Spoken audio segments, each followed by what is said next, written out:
त्यांनी कैलास पाटला ओळखलं नाही असं मला वाटतंय, पहिला प्रश्न. आणि काल जो विषय होता त्या विषयापासून कुठं लांब पळण्यासाठी असं काहीतरी हा तुळजाभवानीच्या सुरक्षेचा विषय होता.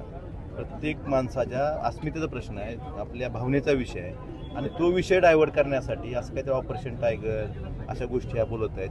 खरं तर ते जबाबदार व्यक्ती आहेत, या जिल्ह्याचे पालक आहेत, त्यांनी या बाबतीतली वस्तुस्थिती समोर आणली पाहिजे. जिल्हावासियांसमोर, राज्यातल्या तुळजाभवानीला मानणाऱ्या प्रत्येक भाविकासमोर ही वस्तुस्थिती CCTVच्या बाबतीत आणली पाहिजे.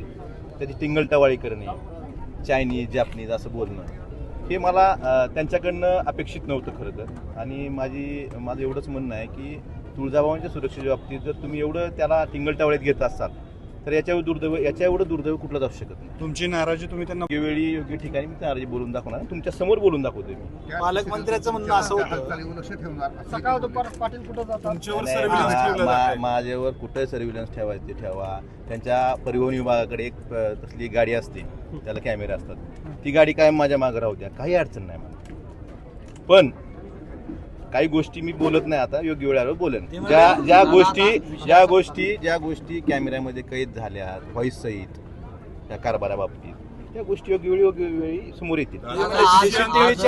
विषयांतर माध्यमातून आणि तुमची प्रतिमाही मलिन करण्याचा प्रयत्न एक बघा, विषयांतर केले जाते ते 100% आहे. एवढा गंभीर प्रश्न असताना त्या विषयाबाबतीत तीच वस्तुस्थिती आहे ती समोर येणं गरजेचं होतं. समोर आणण्याच्याऐवजी त्या गोष्टीला, तुळजाभवानीच्या सुरक्षेला जर तुम्ही टिंगलटवाळीत घेत असाल, त्याला चायनीज जॅपनीज असं म्हणून काहीतरी तुम्ही तो विषय दुसरीकडे डायव्हर्ट करण्याचा प्रयत्न करत असाल ऑपरेशन टायगरच्या बाबतीत, हे अत्यंत दुर्दैवी आहे.